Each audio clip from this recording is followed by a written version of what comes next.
Hi,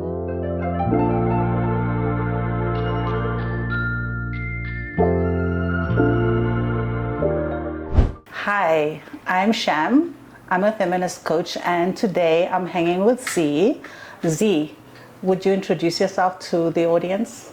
Hi, yes. My name is Zee. I struggle a little bit with introductions, to be honest. I never know if I should say what I do, but in a sense, what I do is I'm a researcher and I'm an activist. I care a lot about queer people, the working class, dismantling capitalism, and other than that, I'm a cat lover, most of all. Yeah, I think those things define me best. I think you'll find a lot of cat lovers out there. I think there's As like if there was a country just for cat lovers, I think it would be too small. There are too many people that love cats. I was also interested, like previously before we started this conversation, like you asked me how I would introduce myself. It's like I said to you, on any given day it will change depending on how I feel and what part of myself I probably want to share with the world. Sometimes it will be what is in my mind and what's in my heart, whether it is I'm an explorer of something, right? Sometimes it would be defined by family because I think I'm very connected to my family, and sometimes it is work.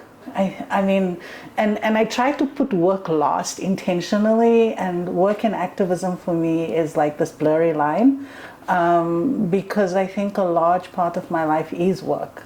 And so I think I try not to let that define me. So that was an interesting question.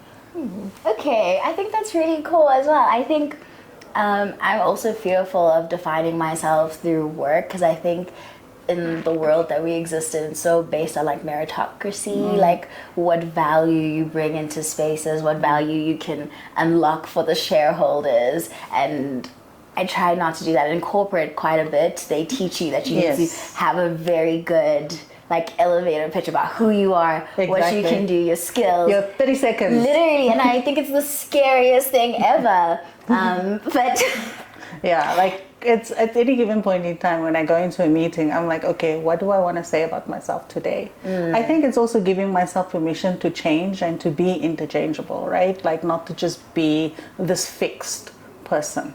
yes. I think for me that's really important. So maybe I'm curious, like, so let the curious aspect of me show up today. I was curious about the part of you that speaks to being an activist. Do you want to tell me a little bit more about that? What does that mean for you? That answer to that question changes based I on the love day, that. the season. So I could interview you every day of the year. And you'll get something new. I love it.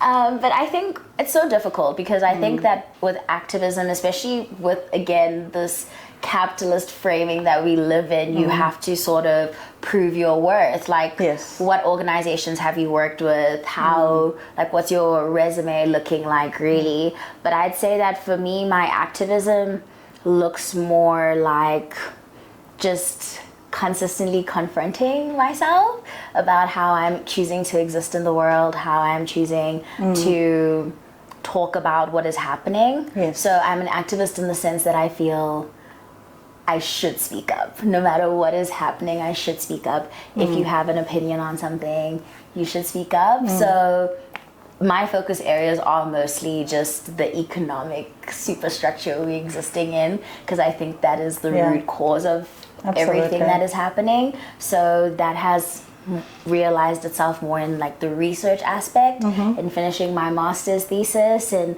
the conversations I have with people, and I had a book club at some point because community is also important. But more just also I think in how I hold myself and how I see my own like value as a person and what I do. I don't know. I really love that. I think for me, what resonates with what you're saying is the very personal part of activism, right? Like I think I don't want to be announcing to the world I'm an activist. I first want to be an activist in my everyday life, right? Fully. In terms of, like you said, the confrontation piece. One of my mentors, Lelata Batiwala, like I used to attend these feminist training institutes, and she did this training, and like the thing that I always remember, and I think about this all the time, right? She talks about, like when people say, what is feminism, for example? And she says, like, you know, if you want to think about feminism, just a quick way to think, like, don't go into the ideologies, but maybe the first thing is around the naming, right? Like, and in order to confront, you need to name what it is that's happening in the world around you, where the injustices, all of these different things that we see, right? The second thing that then comes is the confrontation, right? And the confrontation is a very personal one. And then also it happens across with others, and then it happens in the world that we live in. And then the third thing is making sure, like she talks about leadership, right? Like the people that are the most affected by what it is we are experiencing in the world are empowered, and they are at the forefront of pushing for the change that we need. And then the last thing she talks about is resources. And I like the word resources because I think it means so many different things. It's not only money. So for me, when I think about activism and my activism, I always think about, well, what am I doing in each of those pieces, right? In my own reality. I was curious about the part that you mentioned, that where you talked about community. Do you want to say a little bit, like, what does community mean? Who is your community? Oh no! This is one of my least favorite questions. Why? I think that the concept of community is one that has been coming up a lot more. Like online, people are like, oh, we need community, we need third spaces, we need to connect with one another. And ideally, yes, like we do need to do that. I think community is important as a concept, as a praxis. It's important, it's what we need. But I think that it's something that's so difficult to achieve with kind of number 4, resources, because so many people are fighting just for the ability to exist, carry on, like achieve their goals, and because of the framing of individualism, that's kind of our initial drive. So it's so difficult because, like, I think very personally, I feel like there's a lot of people who care about me and who do show up for me, but then it does end up being these like little silos, which are important and are also important for like singular activist renewal, rest and care. But at the same time, I think in my very aspirational Aries, wanting to achieve it all, change it all, I'm like, how can we end individualism and create a system in which we can all think about how we can come together? And it's very difficult because I think with everything that's happening in the world right now, like I'm realizing how different we are, how many people there are in the world, like particularly with Palestine, and having those conversations with certain members who are in my community and realizing that their feelings are very different, and they've also like have their own communities within that system of belief in Zionism and all of that, and trying to then be like, hey, come here, let's talk about it, and also validating in a lot of ways that experience is very difficult. So it's such a difficult question to answer, like community. But I love your answer, because I think all parts of you have shown up in the answer. So the economist has shown up, definitely. I see the Aries in you, which is wanting to fix everything right now. Right now, like not tomorrow, not next year, not in 10 years' time. Right now, I see all parts of you showing up in that answer. I guess, like I agree with you. I think I was talking to you earlier, and I was saying to you what I struggled with coaching was also this focus on the individual, right? This focus on saying, hey, you can excel, but it's like the way that it's promoted is like you can do better at the expense of everybody else, right? And it's better than, and it's kind of putting us against each other. So that economic systemic thinking that gets us to say, hey, we need to compete with each other, we need to be better than each other, and we can only thrive right? If we are better than each other. So I think for me, like, that resonated so much, and I'm so, like, I think if you get a chance to read some of my articles, you'll see, like, I always ask, like, okay, so, you know, when you talk about imposter syndrome, what is the systemic aspects of that? Because it always pushes the blame on an individual to say, hey, why are you feeling less confident? But it's not understanding that we exist in a system, right? That like, as you were saying, it's the different ideologies and our experiences based on who we are, where we are located, that impacts then on our experiences of ourselves at an individual and a collective level. So I think so that's the first thing that I'm thinking about, the piece around, like, so I think for me, one of my commitments in the work I do is I say, I want everybody to thrive. But not like youth Zee thriving on Zee's only. Like, yes, there's an aspect, but for me, like, when I work with people, I say, well, they'll say, oh, you know, how much do we need to give you, or you did this thing, and I'm like, no, can you just pay it forward, do it for someone else, so that, you know, you keep that cycle going, because it's like, you know, we are because of each other. It's like none of us have what we have because of that. I wanted to talk about the piece around the fixing everything, because, like, how do you manage, like, because for me, when I listen to that, there's a sense of overwhelm, right? Yes. Like, oh my God, there's so much to do. Like, where do we start? And I can see, like, that in you, and I'm like, how do you manage that and feel okay? I feel like you have something similar as well. I know. No, I definitely picked it up when you just talk about, like, the overwhelm you feel, like, in work in an activist space. I don't know. I really don't have a direction for it. I think that the biggest problem is just realizing how interconnected everything is. And maybe my developmental area as a person, as an activist, is getting, and also maybe not as an activist, I'm going to put that title down for a little, but as a person mostly, is just finding my niche. And I think that's what I also admired about your journey, and getting to the point where you're like, this is what I do. Like, I'm a feminist, I'm a social justice coach. I think that's kind of aspirational to me, because I still don't know exactly how I want to fit in, because I am quite overwhelmed, actually, because it's all interconnected. Like, thinking about, I think that for me, there's a lot of interconnectedness in oppression.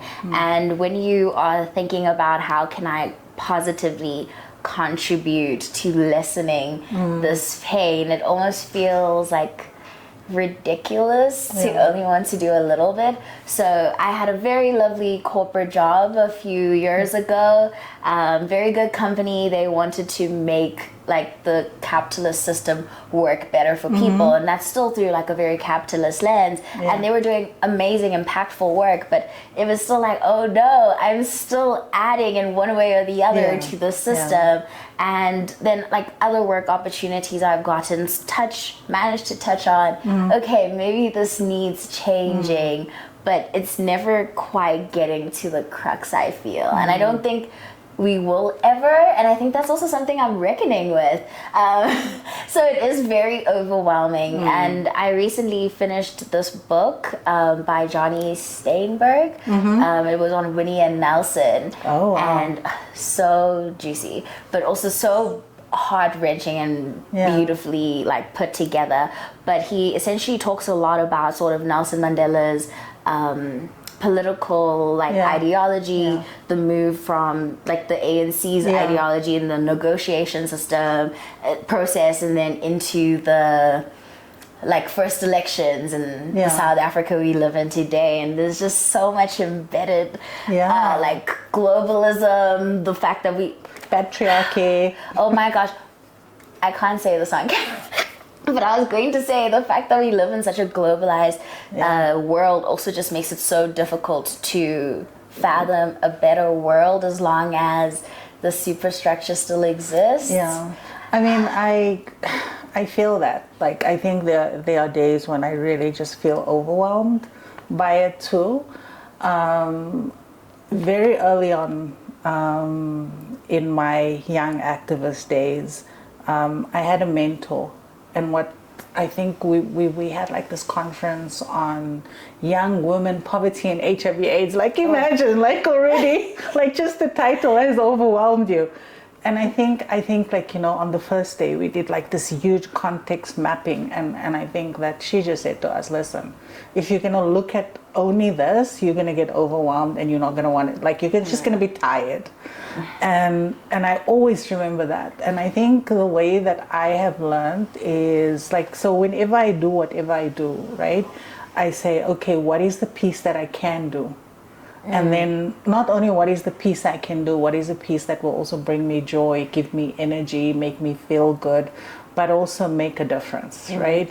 Like, so I don't feel anymore like I have to fix the whole system. And I think that has helped me, like whenever I go into organizations, to work in organizations, I ask myself just at the end of the day, am I integrity with my own values? Am I integrity with how I wanted to show up? Did I call out the things that I saw and experienced? Did I push back? Did I confront? Did I challenge? I think that that's kind of for me how I navigate that overwhelm, is not to feel like it's, you really need to read my book because you sound like a rescuer, like me. You know, like where for the first, I think, quarter of my life, I was a rescuer. I wanted to save everything and everyone, and it was exhausting. It was bloody. I'm tired. Yeah, it was bloody exhausting. So I think for me, it's just finding a way. Like I think even in my personal relationships, I try to find a balance between, like we were talking earlier about my family, and I said to you, I try to find a balance between what I can do and how I choose to show up, and generosity, but also keeping some for me in a way that doesn't get me to fall into resentment because of the expectation, because of the obligation, right? Because as you know, those of us that are black in South Africa, we have extended responsibilities. That's not just ourselves. And so I think for me that's how I navigate. So nowadays my family stuff don't overwhelm me anymore because I do what I can, and when I can't, I kind of try to find the boundary. Doesn't mean that you don't get overwhelmed by, because you can see the need. The need is just endless. There's no way to escape it. Yeah, the need is just endless. I mean, I was just after COVID, there was this conference called the Wellbeing. It was a well-being conference in some beautiful part in Spain, by the way. I went for the part of Spain because I've never been to this part of Spain. But I was also curious how people were thinking about well-being. And I felt that the way they were thinking about well-being was still very much, I just felt like, okay, is there nothing new? Yeah. It was still very much the individual. So they were talking. So when they were talking about individuals, it was still self-care. There were no conversations around, hey, how can we push the envelopes around collective care, for example, right? There was nothing that pushed us to think a little bit more about the economic systems. Well, what are the ways we can start transforming and chipping away and eroding? Because I think for me that's probably how I think about change, is that, unless we have the power to overhaul the system completely, the only other way for us, those of us that see and want to change the system, is to chip away at it. So I think for me that's kind of like, it's kind of based on the science of tiny habits, like saying, like what is the small chunk you can do and do it well. And then another one. I want to give you an image that I always refer to. I once did this course on design thinking, and this person kind of said, like, imagine the space, right? And every time you do one thing, you add a smartie to the pile, and then another smartie and another smartie. So if all of us are doing that, like imagine all the smarties, like, so you see this image of the collective action. The collective action kind of coming together. And so I think it's not nothing, right? Like, and I think that's kind of, for me, how I try to navigate like the space called living as an activist in the way that I choose to do it anyway. No, I think that's so beautiful. I think I'm also hoping to get to the place that you are at. I came to you with so much pessimism today, I'm realizing. But I'm just like, because I fully think that collective action is the way forward, and that imaging is ideally how we should all see it. Like, how do we organize better together to address the core issues? I think it goes back to what I was saying to you earlier about community, about feeling as though we're all so different and we're sort of incentivized to exist within that individualism. Like, it's always more beneficial for you to become a CA and become ridiculously wealthy than it is for you to go back into your community and be like, how do I help that? And obviously I also wouldn't turn to a person doing that and be like, no, you're being ridiculous, because you still need to exist within the society. I also think that what you're touching on, like even in the communities of people that think like you, right? Like, I think some of the things that sometimes those spaces can also be really painful, right? Because of our differences, because of, I think sometimes we, like I was reading before this conversation, Bell Hooks was saying, you know, one of the things we need to do when we build in community is to undermine the socialization of domination, right? And I think that whether we like it or not, sometimes in the spaces we come in together with each other, that socialization of domination creeps in, right? We reproduce it. You know, we reproduce it. And so for me, like that is like the pain that we then cause each other, right? And so in a lot of spaces, sometimes I get called in to hold space. There's a lot of healing needed because we haven't learn to question that socialization of domination that we bring in, and how we are so blind to it sometimes in how we reproduce it in the spaces we are in. So for me, that's kind of what I'm learning, and I think that's kind of where I see my work at the moment. My work at the moment, I think, is two things, is around supporting those of us that are trying to build community. I don't think, and this is the other lesson I learned last year, which was a beautiful lesson, which was whenever we've started something, right? Like I was in 2 meetings last year where, like 10 years ago, I was with a group of people, of activists, and we started something, and we come together and we reflect, and we're so critical because, like, when we look back now, it's not all things, you know. And I said, but why should it be all things? It was responding to a particular moment. It did what it could do, but it was imperfect, and that's fine, right? So kind of giving ourselves a little bit of leeway to also accept the imperfections of what we put, like what we create together. I think the other thing is, and then if you say, well, this thing that you started 10 years ago wasn't meant to be all things to, let's say, like one of the spaces I was in was the African Feminist Forum. You know, the African Feminist Forum, I think in 2027 is going to be 10 years old. And one of the things that we did was last year came together as a working group and reflected on it. And I was like, well, what if it wasn't meant to be all things? If it's not meant to be all things, and the great thing now is there are many other African feminist spaces that have kind of popped up. And so then that's a great thing, right? And so, yeah, just because you say something is African, it doesn't mean it's all Africans are going to connect with it, identify with it, or want to be part of it. So, like, how do you think about that? Like, what are some of the major lessons that you think that you take into this year about life? Because it sounds like there's many.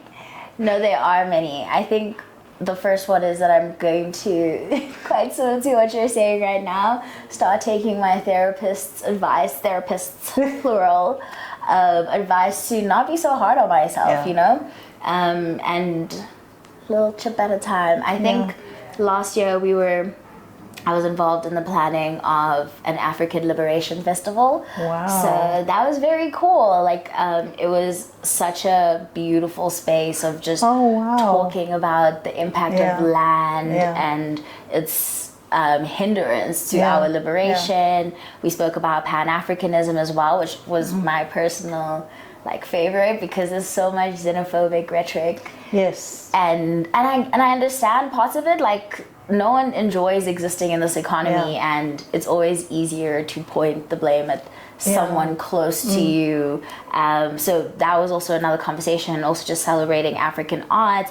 And it was a beautiful day, and everyone who had attended it loved it. But I walked away like, oh my word, did we really explain like these things properly? Did we give people the opportunity to answer? God, typical Aries. It's not good enough. No, and unfortunately nothing is. So I think I need to exist better within the imperfections as well. And celebrate more by the sounds of it.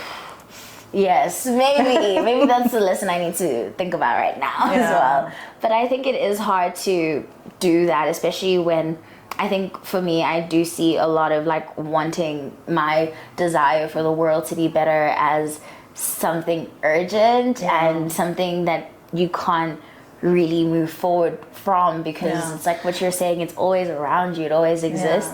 It is urgent. I mean, I think, but if you think about it, right, like we are still living our lives in this urgency. And so does it mean that, and I think some people, I think there was a point where I chose to do that. I lived in the urgency, and everything was just about the urgency and about fighting and about chipping away, right?